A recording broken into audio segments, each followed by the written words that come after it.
Hello dear friend, this is Ashish Charles. Today we are going to discuss about chemistry practical and viva discussions and how to prepare for examinations. तो अगर हमारे students के कुछ doubts आते हैं तो वो डाउट पे बात करेंगे. अगर इनके कोई डाउट नहीं भी होंगे तो भी हमें जो डिस्कस करना होगा वो हम डिस्कस कर लेंगे. तो हम स्टार्ट कर रहे हैं इन लोगों के लिए कि आप लोगों को कुछ भी डिस्कस करना है, कुछ पूछना है, कोई टॉपिक, कोई कुछ भी ऐसा लग रहा है कि क्या तैयारी करनी है, कैसे करना है, तो आप लोग पूछ सकते हो एक एक करके, हैंड रेज करके. बोलो. रिवीजन करना हो तो कैसे करेंगे? मतलब फिजिकल पहले करें कि इनऑर्गेनिक या ऑर्गेनिक? अच्छा, इनका क्वेश्चन है कि अगर हम केमिस्ट्री की प्रिपरेशन कर रहे हैं तो पहले इनऑर्गेनिक पढ़ी जाए या ऑर्गेनिक या फिजिकल पढ़ी जाए, किस तरीके से करी जाए. ठीक है, एक क्वेश्चन और. सर प्रैक्टिकल में जो वाइवा होता है उसमें इलेक्ट्रोकेमिस्ट्री से कैसे क्वेश्चन पूछे जा सकते हैं? अच्छा, प्रैक्टिकल के वाइवा में इलेक्ट्रोकेमिस्ट्री से लेकर के रिलेटेड कौन से क्वेश्चन हैं? और किसी के मन में कोई ख्याल? सबको सब कुछ आता है? ठीक है, तो फिर फिलहाल हम आपसे पहले प्रैक्टिकल के वाइवा को लेकर के डिस्कशन कर लेते हैं कि वाइवा के लिए कैसे प्रिपेयर करना है. सबसे पहले आपको प्रैक्टिकल के वाइवा के लिए, आपके लिए कोई भी आए, कोई भी एग्जामिनर आ रहा है, वो हमारे लिए सब जानता है. ठीक, वो जितना भी जानते हैं, बट आपके लिए, हमारे लिए वो सब जानते हैं, है ना. प्रैक्टिकल वाइवा के लिए जब भी आप प्रिपेयर करें तो आपको करना क्या है कि आपके पास, आपको आपका सबसे पहला जो आपके पास ब्रह्मास्त्र अवेलेबल है वो है आपका सिलेबस.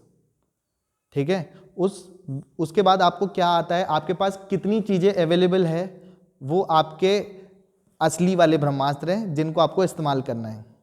पर वो हमारे पास सारा सामान अवेलेबल है, प्रैक्टिकल है, लैब्स है, हमने प्रैक्टिकल्स रन कर लिए, इवन वीडियोस बना लिया, सब कुछ कर लिया, लेकिन अगर हमको वो चलाना नहीं आ रहा उस टाइम पे, मतलब हथियार आ गए और चलाने नहीं आ रहे, तो फिर किसी काम के नहीं रहेंगे वो. हमें कई बार ऐसा लगेगा हमको सब कुछ आ गया, लेकिन जैसे अभी एक ड्रॉपर वाले प्रैक्टिकल के टाइम पे ड्रॉपर नहीं निकल रहा, तो वो तब तक नहीं होगा जब तक हम प्रैक्टिस नहीं करेंगे, उसके बिना नहीं होता है मतलब. तो बेसिकली सबसे पहले आप प्रैक्टिकल के टाइम पे ये जरूर ध्यान रखें कि प्रैक्टिकल के लिए आपको जो सिलेबस के अकॉर्डिंग, मेनली 12th में जो आपको वाइवा में पूछे जाते हैं, वो आपके पास 4, 5, 6 टाइप के प्रैक्टिकल है. एसिड बेस रेडिकल्स वाला प्रैक्टिकल है, और आपके पास कार्बोहाइड्रेट के टेस्ट वाले प्रैक्टिकल्स हैं. दूसरा आपके पास मोर सॉल्ट और ऑक्जेलिक एसिड को लेकर के टाइट्रेशन, इंपॉर्टेंट चीज. ठीक है, और हमने फंक्शनल ग्रुप का डिटेक्शन किया था. तो ये 5-6 प्रैक्टिकल मेनली हैं. बुक्स में, नोटबुक में 20, 21, 25 प्रैक्टिकल लिखे रहते हैं, कोई मतलब नहीं है, सब इन्हीं के अंदर के पार्ट्स हैं. ठीक, दूसरी चीज, वाइवा में कई बार बेसिक सी चीजें पूछी जाती है. बेसिक से मतलब कि इसकी मोलैरिटी कितनी है, इसके मोल्स कितने हैं, इसमें नंबर ऑफ पार्टिकल्स कितने हैं. तो क्लास 11 का पहला चैप्टर जो some basic concept of chemistry वाला होता है, mole concept, molarity, molality, normality, क्योंकि जो भी हम प्रैक्टिकल में कर रहे हैं वो जनरली एनालिटिकल केमिस्ट्री का पार्ट है. एक बात ये ध्यान रखें, जो हम पढ़ रहे हैं वो केमिस्ट्री की कई सारी ब्रांचेस हैं, और जो प्रैक्टिकल को लेकर के हम करते हैं वो एनालिटिकल केमिस्ट्री में पढ़ते हैं. एनालाइज कर रहे होते हैं हम चीज़ों को, और एनालाइज अगर किया जाता है तो 2 तरीकों से किया जाता है, क्वालिटी को लेकर के और क्वांटिटी को लेकर के. तो क्वालिटेटिव एनालिसिस करते हैं और एंड क्वांटिटेटिव एनालिसिस के बारे में हम डिस्कशन करते हैं. तो मेनली हम प्रैक्टिकल में जहां हम कैलकुलेट करके कुछ कंसंट्रेशन या अमाउंट निकाल रहे होंगे, that is called quantitative analysis. और जहां हम बता रहे हैं कि इसमें ये वाला फंक्शनल ग्रुप प्रेजेंट है, इसमें ये कंपाउंड प्रेजेंट है, इसमें ये कार्बोहाइड्रेट प्रेजेंट है, तो हम उस सैंपल की क्वालिटी चेक कर रहे हैं कि इसमें क्या क्या चीजें प्रेजेंट है. These are called qualitative analysis या क्वालिटेटिव असेसमेंट. इतना क्लियर हो गया? ये सारे पॉइंट जो मैं बोल रहा हूं, एक एक बात दिमाग में बिठा लेना. हर तरीके से क्वेश्चन किसी भी तरीके से पूछा जा सकता है, आपको जवाब किस तरीके से देना है. समझ में आया? तो क्वालिटेटिव, क्वांटिटेटिव, आप किसी भी इंडस्ट्री में आज के बाद जाते हो या आप रिसर्च में जाते हो तो आपको मेनली करना यही है. कितनी भी बड़ी से बड़ी फार्मास्यूटिकल कंपनी है, वहाँ 2 जगहों पर मेनली काम चलता है, क्वालिटी और क्वान्टिटी. हम प्रैक्टिकल करते समय क्वालिटी का विशेष ध्यान रखें और मेनली क्वांटिटी का भी. क्वांटिटी हमें कितनी बनानी है, अगर हमको यही कैलकुलेशन नहीं आ पाएगी, मोलैरिटी, मोलैलिटी, नॉर्मेलिटी, मोल वाला कॉन्सेप्ट नहीं आ पाएगा, तो हमको पता नहीं चल पाएगा कितना प्रैक्टिकल में मेरे को कितना बनाना है. 10 लोगों के लिए खाना बनाना है, 100 लोगों के लिए बना दिया, 90 लोगों का वेस्ट. चलो खाने पीने में चल भी जाएगा, एक तो पैसा वेस्ट हो जाएगा, बट जब आप उस इंडस्ट्री में काम करते हो पर्टिकुलरली, तो वहाँ 1 रुपये का मतलब आपने 1 रुपये की कॉस्ट बर्बाद करी और पता नहीं कितने अमाउंट में बनाया है, तो करोड़ों लाखों करोड़ों का मतलब लॉस हो जाता है कंपनी को। कंपनी आपको रख रही है, हायर कर रही है आप अपना प्रॉफिट के लिए, अपने लॉस के लिए नहीं। तो लॉस भी आपको इस तरीके से प्रैक्टिकल करना होता है कि क्वालिटी क्वांटिटी ये सब चीज़ों पे आप प्रॉपर काम कर सकें। उसका बेसिक चीज़ आप क्लास 12 से ही सीखते हो कि आप काम कैसे करना है। ऑल्दो आप उस इंडस्ट्री में जाओ या ना जाओ, आपको पता सब कुछ होना चाहिए। स्पेशली आपके लिए मेन मोटिव अभी ये है कि 12th का प्रैक्टिकल और 12th का वाइवा बहुत बेहतरीन ढंग से हो जाए। वाइवा को लेकर के आपको बहुत ज़्यादा परेशान होने की बहुत ज़्यादा ज़रूरत नहीं है। 70 मार्क्स ज़्यादा इंपॉर्टेंट है, बट ऐसा नहीं है कि 30 की इंपॉर्टेंस नहीं है। इसके लिए आपको जो फाइल वर्क और जो भी काम किया जाता है वो आपका ऑलमोस्ट हो ही गया होगा और हो ही गया है। मेनली आपको करना है कि वाइवा आपका बेस्ट हो जाए। दूसरा, आप जब परफॉर्म करोगे प्रैक्टिकल को, तो प्रैक्टिकल परफॉर्म कैसे करना है उस चीज़ पे विशेष ध्यान देना है ना। तो प्रैक्टिकल की परफॉर्मेंस कैसे करोगे आप लोग, तो प्रैक्टिकल परफॉर्म तो तब कर पाओगे ना जब आपको आता होगा। करने के लिए आपको 5-7 प्रैक्टिकल, 5-6 प्रैक्टिकल्स ही हैं। दाल भात बनाना सीखना है भाई, खाना बनाते हैं तो एक प्रोसीजर है कि हमको ये मिलाने, प्रैक्टिकल करने से पहले मेरे को ये इंग्रेडिएंट्स पता हो। अब बच्चे पूछते हैं कि सर मेरे को पता ही नहीं है कि ये कैसे लेना है। भाई चाय बनाते हैं तो चाय पत्ती, चीनी और ये सब लेना है, अदरक लहसुन जो भी उसमें डालना है तुम लोगों को, तो उसमें जो भी आपको ऐड करना है चाय बनाते वक्त, तो बेसिकली आपको वो इंग्रेडिएंट चाय, दूध, पत्ती, चीनी, जो भी इलायची वाली बनानी है, अदरक वाली बनानी है या काढ़ा बनाना है, तो बेसिकली उस बात पे डिपेंड करेगा आपको क्या चाहिए। तो वो एटलीस्ट वो रिएजेंट हमें कैसे पता चलेंगे, तब पता चलेंगे ना जब हम प्रैक्टिस करेंगे, या एटलीस्ट हमने उसको प्रोटोकॉल्स को बहुत अच्छे से समझा होगा। कुछ ना कुछ जिंदगी में कभी भी शुरुआत करने के लिए कुछ तो याद करोगे। ABCD याद करी ही थी, और क्या समझ में आया था उसमें ABCD में। आज AEROPLANE भी समझ में आता है कि एरोप्लेन होता है। तो कहीं ना कहीं कुछ तो याद रखना पड़ेगा, कुछ बेसिक्स आपको सीखना ही पड़ेगा। खाना बनाते तो उसके लिए हमको पता चलता है कि हमको क्या क्या लेना है, क्या क्या रिक्वायरमेंट्स है, तो एटलीस्ट इतनी इंफॉर्मेशन आपको सबके पास हो, हाँ या ना। तो वो चीज़ आपको प्रॉपरली पता होनी चाहिए। उसके बाद उसको करते कैसे हैं, पहले स्टेप में हम ये करते हैं, दूसरे स्टेप में ये करते हैं, तीसरे स्टेप में। कोई भी ये ना सोचे कि मैं 5-6 प्रैक्टिकल करने के बाद साइंटिस्ट बन गया, ऐसा नहीं है। आपने कोई नई रिसर्च नहीं करी है, आपने भी कोई नई रिसर्च नहीं करी है। आप बस किसी के प्रोटोकॉल को जस्ट फॉलो कर रहे हैं। भाई किसी साइंटिस्ट ने कर लिया, और उस आदमी ने, किसी साइंटिस्ट ने जब उन्हें उस प्रैक्टिकल को करने के लिए उसने 1000 बार उस एक्सपेरिमेंट को किया होगा, तब जाकर के आपकी बुक में छप के आया है कि ऐसे कर लो। तो मैं क्यों पागल बनूं कि मैं 1000 बार प्रैक्टिकल फिर दोबारा क्यों करूं, जब किसी ने मेरे लिए वो काम आसान कर लिया है। मुझे जिंदगी में जो करना होगा मैं नया कुछ करूंगा। मैं उसी चीज में क्यों बनता रहूं कि मैं इसे ऐसे कर सकता हूं, वैसे कर सकता हूं। हो सकता है कि एक से ज्यादा तरीके भी हो सकते हैं खाना बनाने के। मम्मी अलग तरीके से बनाती है, कोई किसी तरीके से बनाता है, मैं अलग तरीके से बनाता हूं। तो सबके प्रोटोकॉल्स अलग अलग हो सकते हैं। बन खाना रहा है, टेस्ट में और उन सब चीजों में फर्क तो पड़ेगा ही। तो प्रैक्टिकल करने के लिए आपसे रिक्वेस्ट और ऑर्डर भी है कि आप लोग प्रैक्टिकल के लिए, मैंने उसे आसान बनाने के लिए मैंने उसकी वीडियोस बना दी हैं, ठीक। तो वीडियोस को जा करके देखो। प्रैक्टिकल के लिए आपको सिर्फ 2 दिन खर्च करने हैं। प्रैक्टिकल के 2 दिन पहले आपको एक बार वीडियोस देख करके पूरा प्रोटोकॉल सब कुछ ध्यान रखना है। उससे ज़्यादा पढ़ाई करने की ज़रूरत नहीं है। मेन एग्जाम्स के लिए फोकस करो। और वाइवा में आप जवाब कैसे देते हैं, आपके चेहरों पर मुस्कुराहट रहे, बंदर की तरह हंसते हुए भी ना दिखाई दो कि 24 घंटे बस दांत ही दिखाई दे रहे हैं, बट एक कॉन्फिडेंस आपके चेहरे पे दिखाई दे, ठीक है। वाइवा में आप कितनी भी पढ़ाई कर लो, अगर एग्जामिनर कसम खा के आया है कि आप कोई जवाब ना दे पाओ, तो वो सवाल ही ऐसे पूछेगा, है कि नहीं। अगर वो आपसे जानना चाहता है सिंपली कि आप उसके सारे सवालों का जवाब दे दो, तो वो आपसे पूछेगा बेटे बताओ आपके मामा जी का नाम क्या है। अगर वो चाहता है कि आप कोई भी जवाब ना दे पाओ, तो वो आपसे सवाल करेगा बेटे बताओ मेरे मामा जी का नाम क्या है। हमें उनका नाम नहीं पता, उनके मामा जी का कहाँ पता होगा। तो बेसिकली क्वेश्चन किसी भी तरीके से पूछे जाते हैं, सबको सब कुछ आता है ऐसा कभी नहीं है। एग्जामिनर हो या कोई भी टीचर भी हो, तो उनको पर्टिकुलर चीज के बारे में बहुत कुछ नॉलेज हो सकता है, सब कुछ जानते हो ऐसा जरूरी नहीं है ना। तो वो भी आपको बस कॉन्फिडेंटली जवाब देना है, ओवर कॉन्फिडेंस में नहीं देना है। आपको 5-6 जो भी सवाल आपसे पूछे जा रहे हैं अच्छे से, सॉरी सर अभी मेरे माइंड से स्किप हो गया, अगर स्किप हो गया तो क्योंकि आपको जितनी ट्रेनिंग है, जितना प्रैक्टिस कराया गया है, आप ऐसा कुछ नहीं होगा जो आपसे लगे ना। फिर से मैं बता दूं कि मैंने आपको बोला 5 practical, molarity, molality, normality, mole concept, इन चीज़ों पे आप विशेष ध्यान रखोगे। Cuprous, cupric, oxidation state, valency, इन सारे टर्म्स पे थोड़ा सा ध्यान रखना, क्योंकि बहुत बेसिक सी बातें करी जाती है। ऑर्गेनिक कंपाउंड में जब आप ऑर्गेनिक केमिस्ट्री कर रहे हो तो ऑर्गेनिक केमिस्ट्री में जो मेन रिएक्शंस है, Hoffmann bromide reactions, oxalic acid का प्रैक्टिकल के लिए मॉलिक्यूलर मास वाला क्वेश्चन बताया है कि 126 ग्राम पर मोल पर मतलब ग्राम पर मोल कैसे आता है, 90 नहीं आता है ऑक्जेलिक एसिड का मॉलिक्यूलर मास। तो वो सारी चीज़ें, इस तरीके के क्वेश्चंस जनरली डेवलप होते हैं, है ना। आसान भी बनाया जा सकता है, टफ भी बनाया जा सकता है। जो चीज़ आपको आती है आपके लिए आसान है, जो आपको आता ही नहीं है तो वो आपके लिए टफ है, ठीक है। बट आपकी तरफ से किसी भी तरीके से कहीं तक कोई कमी ना रहे।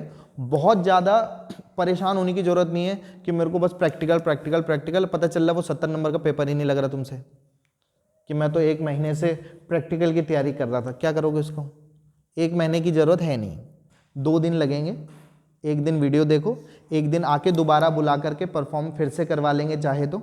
जहाँ जहाँ जिसको जो डाउट लगेगा वो चीज़ क्लियर कर देंगे। इतना बात समझ में आ गई? तो प्रैक्टिकल का तो ये है, प्रैक्टिकल से घबराने की कोई ज़रूरत नहीं है, बट इतनी सिंसियरिटी ज़रूर हो। कोई भी अभी एग्जामिनर आते हैं तो आप उनके साथ कॉन्फिडेंटली, और हमें पता भी होना चाहिए, है ना, कि चीज़ों को पता है, आंसर तो तभी कर पाएंगे जब हमको कुछ आता होगा। एक तो बात हो गई प्रैक्टिकल को लेके। इसके अलावा किसी को और कोई डाउट प्रैक्टिकल्स में, वाइवा में?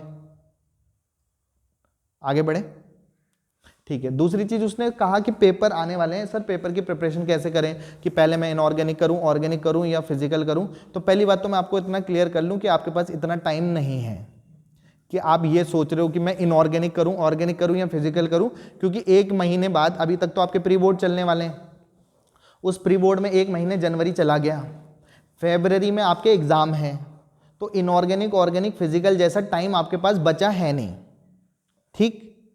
आपके पास ज़्यादा से ज़्यादा आपके पास 2-4 दिन होंगे कि आप एक पर्टिकुलर टॉपिक को दे पाओगे, क्योंकि अगर आपके पास, मैंने आपको बताया था कितने डेज बचे हैं, ज़्यादा से ज़्यादा 30 दिन बचे हैं आपके पास।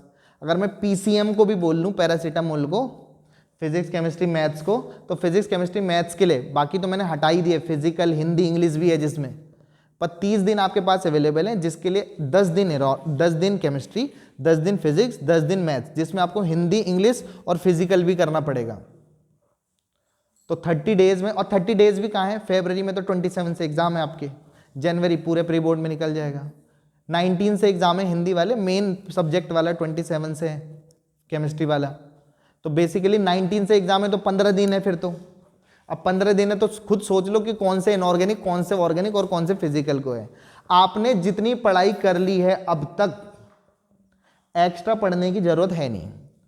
अगर 1 दिन में कुछ एक्स्ट्रा कुछ कर सकते हो तो कर लो, 1-2 दिन में, अदरवाइज कुछ करने की जरूरत नहीं है। सही बता रहा हूं आपको।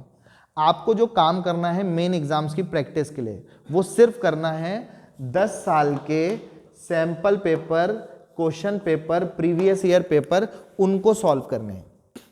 उन क्वेश्चंस में से जिसको जो डाउट लग रहा है, कोई टीचर भी अगर अब पढ़ा रहा है तो पढ़ाने का कोई मतलब नहीं है, आप पढ़ते रहो, सारी जिंदगी भर पढ़ते रहो, कभी पूरा नहीं होगा। कभी पूरा नहीं होगा मतलब वो कहीं ना कहीं आपको लगेगा कि अभी मेरी ये वाली यूनिट छूट गई है, मेरे ये वाले टॉपिक रह गए हैं, कभी नहीं होगा वो 2 साल भी मिल जाएंगे तो भी पूरा नहीं होगा। पेपर से 1 रात पहले ही होता है बस।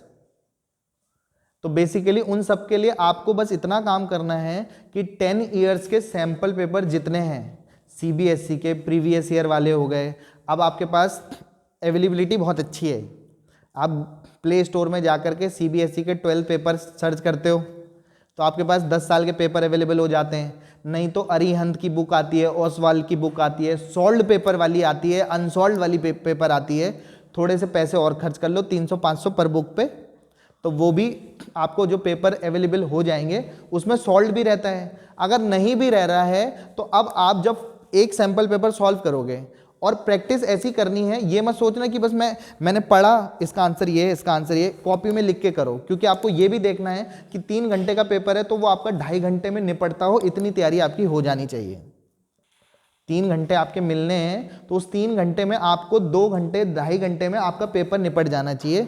इसका ये मतलब भी नहीं है कि खिचड़ी बना के लिखना है, साफ सुथरे ढंग से पर टॉपिक को, पर मार्क्स को कितने कितने नंबर का कितना टाइम देना है वो चीज़ आ जाती है। और किसी को लगता है कि बस मैं पढ़ता रहूं और मेन लास्ट दिन पेपर में करूंगा, तो उस दिन बहुत कुछ अलग से बदल नहीं जाता। अदरवाइज आप अपने वो जो अभी हाफ ईयरली हुए या प्री बोर्ड का रिजल्ट आएगा उससे कंपेयर कर लेना, बहुत ज़्यादा अंतर नहीं आता। अगर किसी ने अब जाके स्मार्ट वर्क नहीं किया तो अभी तक टॉपिक ही पढ़ते रहोगे तो कभी पूरे नहीं होंगे वो। अच्छी बात यह है, सिंपल सी बात यह है कि आप क्वेश्चन पेपर उठाओ, उसमें ही आपको पता चल जाए कि मेरे को इनऑर्गेनिक में दिक्कत है, ऑर्गेनिक में दिक्कत है, फिजिकल में दिक्कत है। वही टॉपिक ला करके आशीष चाल से पूछ लो, आशीष चाल से पूछ लो, पंकज सर से पूछ लो, या मैथ्स वाले सर से, दर्पण सर से पूछ लो, या बायो वाले सर से पूछ लो, किसी से भी पूछ लो, बट वो चीज़ वहाँ से क्लियर हो जाएगी। अब कोई इस गलत फहमी में ना रहे, क्योंकि आपके पास इतना टाइम सच में नहीं है। 15 दिन ज़्यादा से ज़्यादा है पढ़ने के लिए आपके पास, 15-20 दिन, उतने में कुछ होता नहीं है अचानक से। ठीक, अगर किसी को लगता है कि अभी भी मैं बस घूमता रहूं, तो थोड़े समय की बात है, 1 से 1.5 महीने की बात है। उसके बाद 1 महीने के लिए घूम लेना, उसके बाद भी काम करना पड़ेगा, बट 1 महीने के लिए घूम लेना सिर्फ। उसके बाद फिर से पढ़ाई में लग जाना। पर अभी वो सब बातें ही छोड़ दो, अभी हमारे लिए मेन मोटिव है क्लास 12 बोर्ड एग्जामिनेशन। तो उस पर फोकस करने के लिए मैं जो कह रहा हूँ 10 साल 20 साल के पेपर सॉल्व कर लो। मैं अब तुम्हें बताऊं कि अगर तुम्हें पेपर के लिए तैयारी करोगे तो एक टाइम पे पढ़ने के लिए आपको एक दिन में मुझे लगता है एक सैम्पल पेपर सॉल्व हो जाना चाहिए। अगर 3 घंटे पेपर में लगते हैं तो घर में बैठ के 3.5 घंटे 4 घंटे लग रहे होंगे, है कि नहीं? तो अभी आपके पास अगर 5 दिन एक के लिए है तो आप, मुझे ऐसा लगता है कि एक दिन में 3 सैंपल पेपर सॉल्व कर सकते हो केमिस्ट्री के। समझ में आ रहा है? एक दिन में अगर एक दिन भी देते हो तो अगर आपके पास 5 दिन हैं, मैंने तो पहले 10 दिन बताया था पर 5 दिन भी है, तो 5 दिन में आपके 15 सैंपल पेपर सॉल्व हो जाएंगे, हाँ या ना? उस 5 दिन में फिर अगले 5 दिन में फिजिक्स के हो जाएंगे, अगले 5 दिन में मैथ्स के हो जाएंगे या बायो के हो जाएंगे। तो 10 से 15 सैंपल पेपर सॉल्व करने से एक तो आपको पता चल जाता है कि वही क्वेश्चन जो आपने पढ़ा है वो पूछता कैसे है। आपको क्वेश्चन तो आता है पर पेपर करते वक्त नहीं लगता। आप जब सैंपल पेपर सॉल्व करेंगे, आपको, मुझे अपनी ट्रेनिंग पे इतना भरोसा जरूर है कि जो मैंने पढ़ाया है अब तक ऐसा कोई क्वेश्चन नहीं आया। मैं इनको अभी मैं अपने कोचिंग में भी या क्लास में भी तुम्हारे साथ डिस्कस नहीं हुआ है सैंपल पेपर, पर हमने 4-5 सैंपल पेपर सॉल्व कर लिए हैं क्लास में। तो जब 4-5 सैंपल पेपर सॉल्व किए तो मुझे ऐसा लगता है, वैसे तो ना के बराबर था, 0.001% प्रोबेबिलिटी थी, बट ज़्यादा से ज़्यादा 70 नंबर के पेपर में हद से हद 5 नंबर का बाहर से आएगा अभी तक जितना हमने सॉल्व किया है साथ में बैठ के, कुछ बच्चों के साथ जो डिस्कस किया है। 5 नंबर से ज़्यादा बाहर का कुछ भी अलग से कुछ नया नहीं पूछा उसने। इवन उससे बहुत बड़े लेवल पे मैंने पढ़ा रखा है, इतना मुझे अपने टीचिंग पे भरोसा है, और इतना प्रैक्टिस जो हमारे साथ पढ़े भी हैं उनसे भी कंफर्मेशन कर सकते हो कि एक्चुअली में हमने उनको बहुत वैसे क्वेश्चन करा रखे हैं। तो बस अभी तैयारी के लिए आप इनऑर्गेनिक, ऑर्गेनिक, ये टॉपिक, इलेक्ट्रो इन सब की कोई ज़रूरत नहीं है। समझ में आ गया?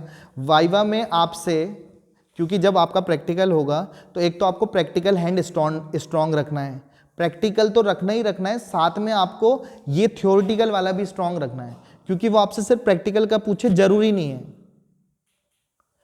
वो आपसे क्या भी पूछ सकते हैं, आपके टॉपिक का भी पूछ लेंगे, काइनेटिक्स का पूछ लेंगे, है ना, और ऑर्गेनिक का पूछ लेंगे।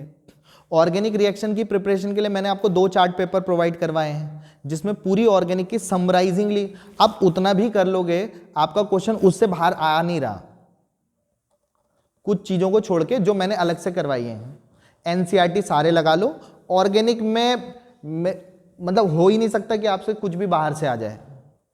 और इनऑर्गेनिक में अगर आपको कोई फंसा सकता है तो थोड़ा सा सॉल्यूशन चैप्टर फंसा सकता है और एक केमिकल काइनेटिक्स फंसा सकता है, थोड़ा बहुत 2-4 नंबर के लिए मैं जो ऊपर नीचे बोल रहा था, अगर गलती से फंसेगा तो, अदरवाइज वो भी नहीं फंसेगा।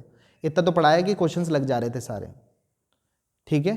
तो 65 मार्क्स का अगर आपको ऐसा लग रहा है, क्योंकि आपके पास टाइम है, तो अभी कुछ दिनों में ही 2-4-5 दिनों में अभी प्री बोर्ड की तैयारी कर लो। केमिस्ट्री का जब आएगा, अभी तो फिजिक्स से पहले 9 को, तो फिजिक्स की तैयारी कर लो। केमिस्ट्री का जब आएगा तो केमिस्ट्री के लिए तैयारी कर लो। जो नहीं आएगा वो मेरे से पूछ लेना, जिस दिन बोलोगे उस दिन क्लास रख देंगे। उसी दिन क्लास हो जाएगी, रात में क्लास हो जाएगी, ऑनलाइन क्लास हो जाएगी, ऑफलाइन क्लास हो जाएगी, जो बोलोगे वो हो जाएगा। मेरी साइड से तो मैं तुम्हारे लिए इतना कर सकता हूँ, मैं 24/7 जागने को तैयार हूँ तुम्हारे साथ, तुम्हारे बोर्ड के लिए। अब तुम कितने रेडी हो वो तुम पे डिपेंड करता है। इतनी बात समझ में आ गई? तो रात दिन एक करके जो आपके क्वेश्चंस हैं, डाउट्स हैं, वो सारे कलेक्ट कर लो, और सिर्फ वो जो सैंपल पेपर के क्वेश्चन है उतने लगा दो, उससे बाहर कुछ नहीं आएगा, आई प्रॉमिस। और पेपर बहुत सिंपल आएगा, इतनी पढ़ाई आप लोगों ने पहले से कर रखी है, जो मैंने करवाई है, इतना भरोसा है। ठीक, अब वो एक क्वेश्चन वो बोल रही थी कि वाइवा में इलेक्ट्रोकेमिस्ट्री के कैसे क्वेश्चन पूछे जा सकते हैं। इलेक्ट्रोकेमिस्ट्री के वाइवा में आपके पास कोई भी प्रैक्टिकल ऐसा नहीं था जो इलेक्ट्रोकेमिस्ट्री से बिलोंग कर रहा था। आपसे अगर इलेक्ट्रोकेमिस्ट्री में कुछ पूछेगा तो इलेक्ट्रोकेमिस्ट्री चैप्टर से पूछेगा, सेल, सेल के टाइप्स, गैल्वेनिक, इलेक्ट्रोलिटिकल, है ना, फॉर्मूले पूछेगा, मोलर कंडक्टेंस, स्पेसिफिक कंडक्टेंस, फॉर्मूले, इक्वेशंस, वो सब पूछ सकता है। और क्या पूछेगा वो, और कुछ ऑप्शन नहीं है। ठीक है, कॉन्फिडेंटली जवाब दें, चेहरे पे सही से बना करके रखें। आई नो कि तुम लोग बंदर हो, हाँ, तो बट स्मार्ट बन के स्मार्टली जवाब देना है। बहुत ज़्यादा ओवर कॉन्फिडेंस में जवाब ना दें, अपने आप को बहुत होशियार ना समझें कि हमको ही आता है, दूसरों ने बहुत प्रैक्टिस किया है, उनको भी आता है। और बाकी फ़िलहाल जी लो अपनी ज़िंदगी, नेक्स्ट वीडियो में पिएंगे आप लोगों का खून। कोई भी और क्वेरी होती है तो पूछ सकते हैं, डिस्कस कर सकते हैं, इनको दिख किसी को। और हाँ,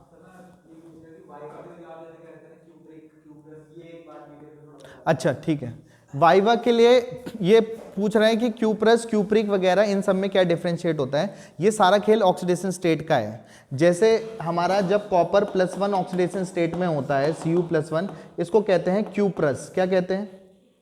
ये IUPAC नॉमेनक्लेचर जैसा मामला है कि जब कम ऑक्सीडेशन स्टेट में है तो अस, और ज़्यादा ऑक्सीडेशन स्टेट में +2 ऑक्सीडेशन स्टेट में है तो क्यूप्रिक कह रहे हैं।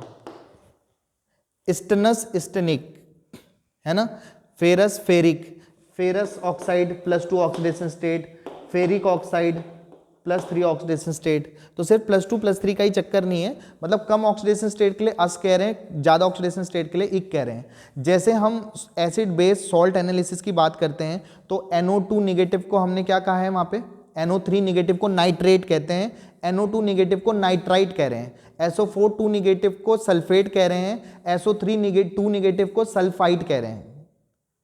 समझ में आ रहा है? CO3 2 निगेटिव कार्बोनेट है, बाकी तो CO निगेटिव तो देखा नहीं हमने। तो जनरली कि कौन सा वाला क्या है उसके लिए आपको कुछ, मैं आपको एक वो पेज भेज दूंगा जिसमें सारे ही आ जाएंगे कैटायन एनायन वाले कि किसके लिए क्या टर्म यूज़ करते हैं, है ना। तो कुछ कुछ कॉमन से होते हैं जो पेपर में यूज, प्रैक्टिकल में आते रहते हैं, उन पे डिस्कशन कर लेंगे। ठीक है, और कोई डाउट? और किसी के मन में कोई भी सवाल, ख्याल? पक्का? ठीक है, फिर बाकी जी लो अपनी ज़िंदगी। नेक्स्ट वीडियो क्लास में पिएंगे आप लोगों का खून। Have a good day, goodbye, good night, शुभ रात्रि। और ये लोग कुछ कहना चाहते हैं तो कह सकते हैं। तो बाकी आप सब लोग जी लो अपनी ज़िंदगी, और सभी को आप लोगों के एग्ज़ाम के लिए all the very best. My blessings is always for you all. आप सभी को, किसी को भी कोई भी डाउट होता है कभी भी तो आप लोग मुझसे पूछ सकते हैं। बाकी have a good day, goodbye, good night, शुभ रात्रि। Thank you.